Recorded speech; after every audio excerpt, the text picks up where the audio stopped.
ഇത് radio Janvani 90.8 megahertz മലയാളത്തിന്റെ മധുരതരംഗം.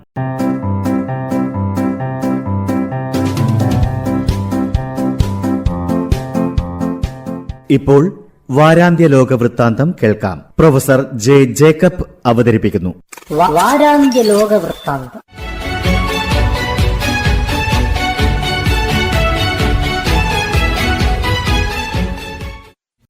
എല്ലാ മാന്യ ശ്രോതാക്കൾക്കും ലോകവൃത്താന്തത്തിലേക്ക് സ്വാഗതം. വയനാട്ടിലെ ദുരന്തത്തിൽ മരിച്ചവരുടെ ആത്മാവിന് നിത്യശാന്തി നേരുന്നു. പരേതരുടെ കുടുംബാംഗങ്ങളുടെ ദുഃഖത്തിൽ നമുക്കും പങ്കുചേരാം. പാരീസ് ഒളിമ്പിക്സ് ഷൂട്ടിംഗ് മത്സരത്തിൽ വനിതകൾക്കുള്ള 10 മീറ്റർ എയർ പിസ്റ്റൽ വിഭാഗത്തിൽ ഇന്ത്യയുടെ മനു ഭാക്കർ ആദ്യ ദിവസം വെങ്കലം നേടി.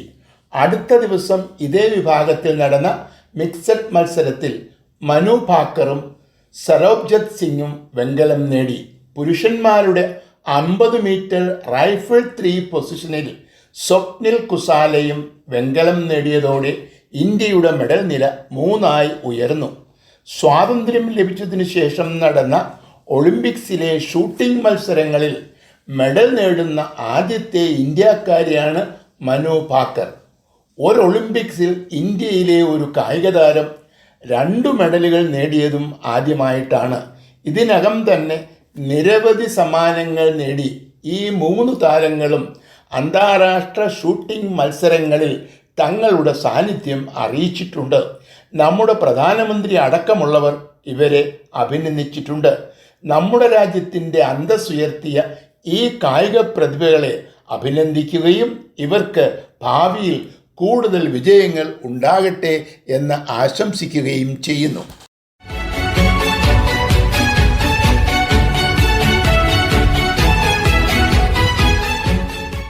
അമേരിക്ക ജപ്പാൻ സൈനിക ബന്ധങ്ങൾ അഴിച്ചുപണിയാൻ തീരുമാനിച്ചു. ഇരു രാജ്യങ്ങളുടെയും പ്രതിരോധ മന്ത്രിമാരും ആഭ്യന്തരമന്ത്രിമാരും പങ്കെടുത്ത യോഗത്തിലാണ് തീരുമാനം. പ്രതിരോധത്തിനൊപ്പം ആക്രമണത്തിനു കൂടി ജപ്പാനെ സജ്ജമാക്കാനാണ് ഇരു രാജ്യങ്ങളുടെയും തീരുമാനം. ഏഷ്യയിൽ ജപ്പാൻ അടക്കമുള്ള രാജ്യങ്ങളോട് ചൈനയുടെ ആക്രമണാസക്തമായ നിലപാടാണ് ഈ തീരുമാനത്തിൻ്റെ ഒരു കാരണം. ഇതോടൊപ്പം ഉത്തര കൊറിയ നിരന്തരം നടത്തുന്ന ആയുധ പരീക്ഷണങ്ങളെ വലിയ ഒരു വെല്ലുവിളിയായിട്ടാണ് ജപ്പാനും അമേരിക്കയും കാണുന്നത്. ചൈനയും ഉത്തര കൊറിയയും റഷ്യയുമായി അടുക്കുന്നതിനെ മറ്റൊരു ഭീഷണിയായിട്ടാണ് അമേരിക്ക വിലയിരുത്തുന്നത്. 2ാം ലോകമഹായുദ്ധത്തിനു ശേഷം ഭാവിയിൽ യുദ്ധത്തിൽ നിന്നും വിട്ടുനിൽക്കണം എന്നു തീരുമാനിച്ച രാജ്യമാണ് ജപ്പാൻ. അമേരിക്കയുടെ അനുഗ്രഹാശിസ്സുകളോടെ ഒരു സൈനിക ശക്തിയായി മാറാനാണ് ജപ്പാൻ ശ്രമിക്കുന്നത്. ചൈന ജപ്പാനെ ആക്രമിച്ചാൽ അമേരിക്കയിൽ നിന്നും പ്രത്യാക്രമണം നേരിടേണ്ടി വരും എന്നതിൻ്റെ സൂചനയാണ് ഇപ്പോഴത്തെ നയമാറ്റം.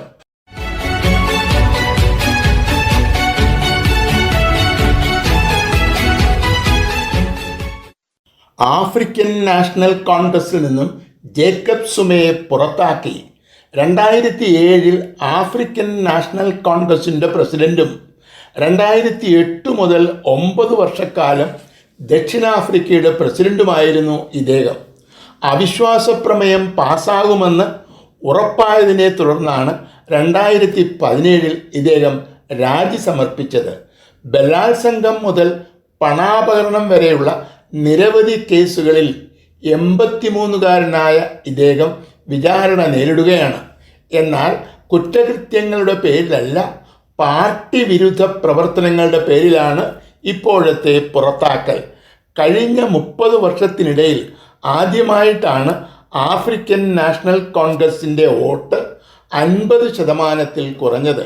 തന്മൂലം ഈ വർഷം സർക്കാർ രൂപീകരിക്കാൻ മറ്റൊരു രാഷ്ട്രീയ പാർട്ടിയുടെ പിന്തുണ തേടേണ്ടി വന്നു.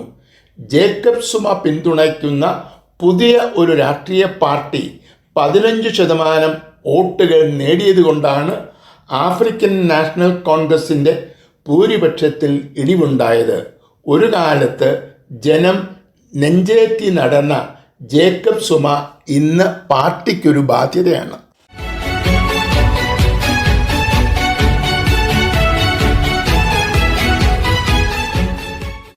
എല്ലായിടത്തു നിന്നും യുദ്ധത്തിൻ്റെ വാർത്തകളാണ് നമുക്ക് ലഭിച്ചുകൊണ്ടിരിക്കുന്നത്. എന്നാൽ ഇതിൽ നിന്നും വ്യത്യസ്തമായി തടവ് പുള്ളികളെ പരസ്പരം റഷ്യയും അമേരിക്കയും കൈമാറിയതിൻ്റെ വാർത്തകളാണ് വ്യാഴാഴ്ച നമുക്ക് ലഭിച്ചത്. റഷ്യയും ബെലാറസും ചേർന്ന് 16 തടവുകാരെയും അമേരിക്കയും യൂറോപ്യൻ രാജ്യങ്ങളും ചേർന്ന് 8 തടവുകാരെയുമാണ് പരസ്പരം കൈമാറിയത്. തിരശ്ശീലയ്ക്ക് പിന്നിൽ നടന്ന സുദീർഘമായ ചർച്ചകൾക്കൊടുവിലാണ് തടവിൽ കഴിയുന്നവരെ മോചിപ്പിക്കാൻ ഇരുകൂട്ടരും തീരുമാനിച്ചത്. ഈ ചർച്ചകളുടെ ഭാഗമാകാൻ കഴിഞ്ഞതിൽ അഭിമാനമുണ്ട് എന്നാണ് തുർക്കി പ്രസിഡന്റ് എർദോഗാൻ പ്രതികരിച്ചത്. ഇരുകൂട്ടരും തടവുകാരെ തുർക്കിയിലെത്തിക്കുകയും അവിടെ നിന്നും സ്വന്തം വിമാനത്തിൽ നാട്ടിലേക്ക് പോവുകയും ചെയ്യുക എന്നതായിരുന്നു തീരുമാനം. വാൾ സ്ട്രീറ്റ് ജേണലിൻ്റെ റിപ്പോർട്ടർ ഗ്രഷ്കോവിച്ച്, സൈനികനായ പോൾ വീലർ അടക്കമുള്ളവർ അമേരിക്കയിലെത്തി. പ്രസിഡന്റ് ജോ ബൈഡനും വൈസ് പ്രസിഡന്റ് കമലാ ഹാരിസും വിമാനത്താവളത്തിലെത്തിയാണ് ഇവരെ സ്വീകരിച്ചത്.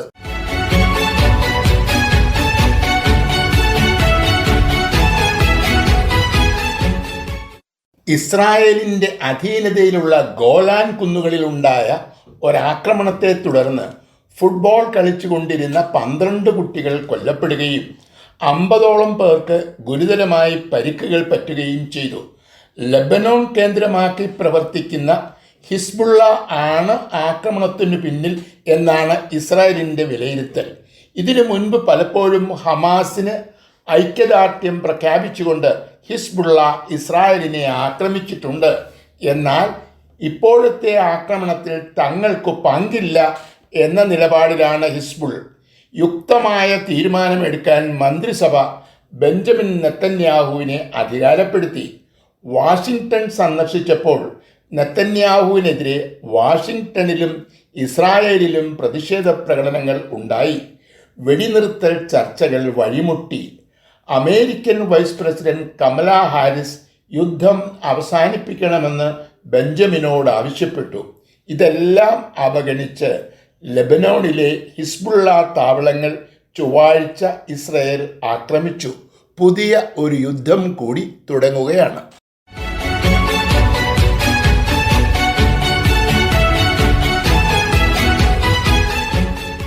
വെനിസ്വലയുടെ പ്രസിഡന്റായി നിക്കോളസ് മദുറോ തിരഞ്ഞെടുക്കപ്പെട്ടു എന്നാണ് ഞായറാഴ്ചയിലെ ഔദ്യോഗിക പ്രഖ്യാപനം. 2 ടേമിലായി 12 വർഷം പ്രസിഡന്റായിരുന്ന നിക്കോളസ് 3ാം തവണയാണ് മത്സരത്തെ നേരിടുന്നത്.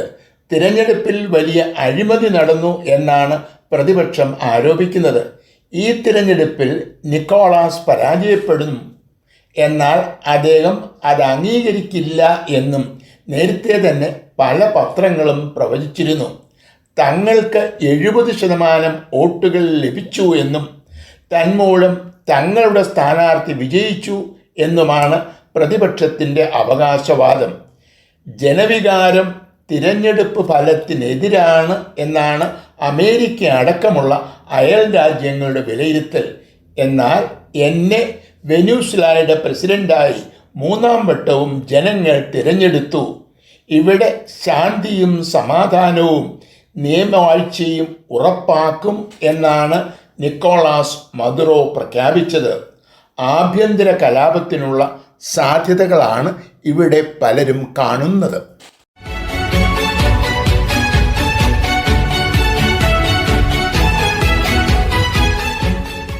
2021 ഭരണം താലിബാനെ ഏൽപ്പിച്ച് അഫ്ഗാനിസ്ഥാനിൽ നിന്നും അമേരിക്ക പിൻവാങ്ങിയത്.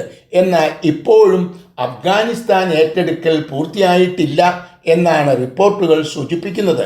പല വിദേശ രാജ്യങ്ങളിലും അഫ്ഗാനിസ്ഥാൻ്റെ അംബാസിഡർമാരായി ഇപ്പോഴും പ്രവർത്തിക്കുന്നത് പഴയ സർക്കാർ നിയമിച്ച ഉദ്യോഗസ്ഥന്മാരാണ്. അഫ്ഗാനിസ്ഥാനു വേണ്ടി പാസ്പോർട്ടും വിസയും നൽകുന്നത് ഇത്തരം വിദേശ മിഷനുകളാണ്. എന്നാൽ ഇവരുടെ വിസയും പാസ്പോർട്ടും അംഗീകരിക്കില്ല എന്ന് താലിബാൻ ഭരണകൂടം വ്യക്തമായി. ഇത്തരം സേവനങ്ങൾക്കായി ഇസ്ലാമിക് എമിറേറ്റ്സ് ഓഫ് അഫ്ഗാനിസ്ഥാനെ സമീപിക്കണം എന്നാണ് പുതിയ നിർദ്ദേശം. താലിബാൻ ഭരണകൂടവുമായി ബന്ധപ്പെട്ടവരിൽ പലർക്കും വിദേശ രാജ്യങ്ങളിൽ പ്രവേശിക്കാൻ അനുമതിയില്ല. താലിബാനെതിരെ നേരത്തെ വിദേശ രാജ്യങ്ങൾ ഏർപ്പെടുത്തിയ ഉപരോധം ഇപ്പോഴും പിൻവലിച്ചിട്ടില്ല. അമേരിക്ക വിട്ടുപോയെങ്കിലും നിയമാനുസൃതമുള്ള ഭരണാധികാരികളായി താലിബാനെ പല വിദേശ രാജ്യങ്ങളും അംഗീകരിക്കുന്നില്ല. കാലഹരണപ്പെട്ട മതനയത്തിൻ്റെയും സാമൂഹിക വ്യവസ്ഥയുടെയും പേരിലാണ് ഈ ബഹിഷ്കരണം.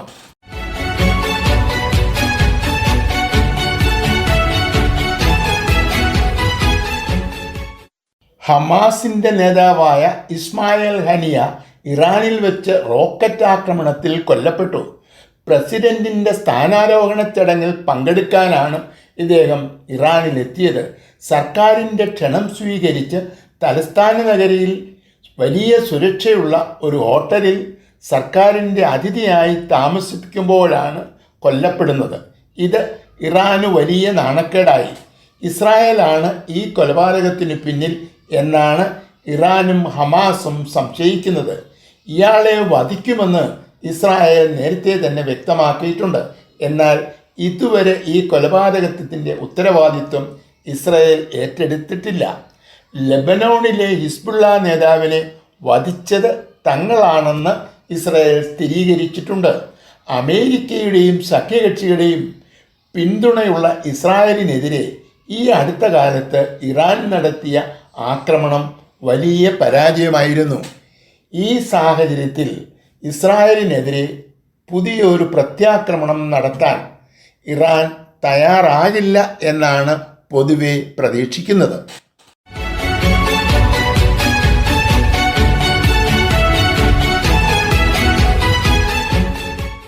നമ്മുടെ നാട്ടിൽ മാലിന്യ സംസ്കരണം വലിയ ഒരു വെല്ലുവിളിയായി തുടരുകയാണ്.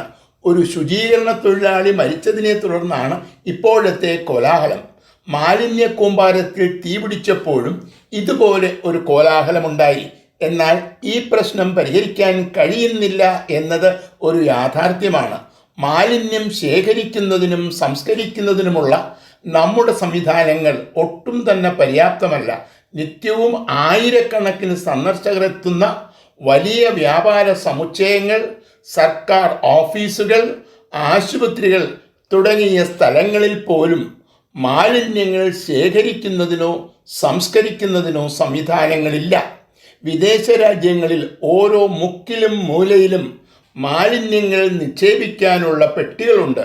അതുകൊണ്ട് തന്നെ എല്ലാവരും ഈ പെട്ടികളിലല്ലാതെ മറ്റൊരിടത്തും മാലിന്യങ്ങൾ നിക്ഷേപിക്കാറില്ല. കൃത്യമായ ഇടവേളകളിൽ ഈ മാലിന്യം നീക്കം ചെയ്യുകയും പെട്ടികൾ വൃത്തിയാക്കുകയും ചെയ്യും. മോശമല്ലാത്ത ശമ്പളം പറ്റുന്ന സ്ഥിരം ജോലിക്കാരാണ് വിദേശ രാജ്യങ്ങളിലെ ശുചീകരണ തൊഴിലാളികൾ. ഈ മേഖലയിലെ തൊഴിലവസരങ്ങൾ നമ്മുടെ സംസ്ഥാന കേന്ദ്ര സർക്കാരുകൾ തിരിച്ചറിയുന്നില്ല.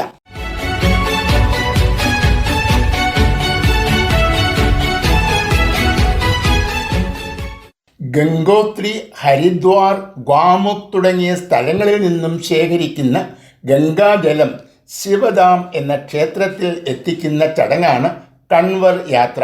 ഒരു മുളയുടെ രണ്ടറ്റങ്ങളിലും കെട്ടിവെച്ച ജലകുംഭങ്ങളുമായി കാൽനടയായിട്ടാണ് ഭക്തർ ശിവക്ഷേത്രത്തിലേക്ക് പോകുന്നത്. പാപമോചനവും സർവ്വ ഐശ്വര്യങ്ങളും നേടാനാണ് ഈ തീർത്ഥാടനം. ഇത് നമ്മുടെ പൈതൃകത്തിൻ്റെ ഭാഗമാണ്. ഈ വർഷം യുപിയിലും ഉത്തരാഖണ്ഡിലും സംസ്ഥാന സർക്കാർ സ്വീകരിച്ച നടപടികൾ ഇതിനെ വലിയ വിവാദമാക്കി. തുടക്കത്തിൽ യാത്ര കടന്നു പോകുന്ന വഴിയിലെ ഹോട്ടലുകൾ ഉടമസ്ഥരുടെ പേരുകൾ എഴുതി പ്രദർശിപ്പിക്കണം എന്ന സർക്കാർ നിർദ്ദേശം കോടതി തടഞ്ഞു. യാത്ര കടന്നു പോകുന്ന വഴിയരികിലുള്ള മോസ്കുകൾ വെള്ളത്തുണി കൊണ്ട് മൂടണം എന്ന സർക്കാർ നിർദ്ദേശം നൽകി. എന്നാൽ പ്രതിഷേധം ശക്തമായതിനെ തുടർന്ന് ഈ നിർദ്ദേശം പിൻവലിക്കേണ്ടി വന്നു. ഭക്തന്മാരുടെ സുരക്ഷയുടെ പേരിലാണ് ഈ രണ്ടു നടപടികളും സ്വീകരിച്ചത്. ഈ വിഭാഗത്തിൽ പെടാത്തവരെ ഇതിൻ്റെ പേരിൽ മോശക്കാരായി ചിത്രീകരിക്കുന്നതിന് യാതൊരു ന്യായീകരണവുമില്ല. വാരാന്ത്യ ലോക വൃത്താന്തം.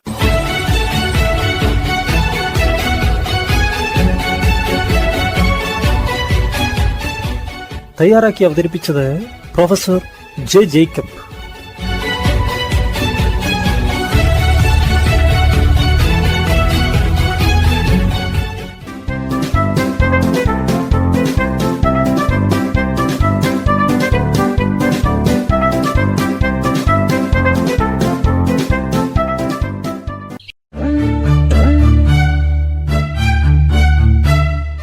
നിങ്ങൾ കേട്ടുകൊണ്ടിരിക്കുന്നത് ജൻവാണി 90.8 കമ്മ്യൂണിറ്റി FM.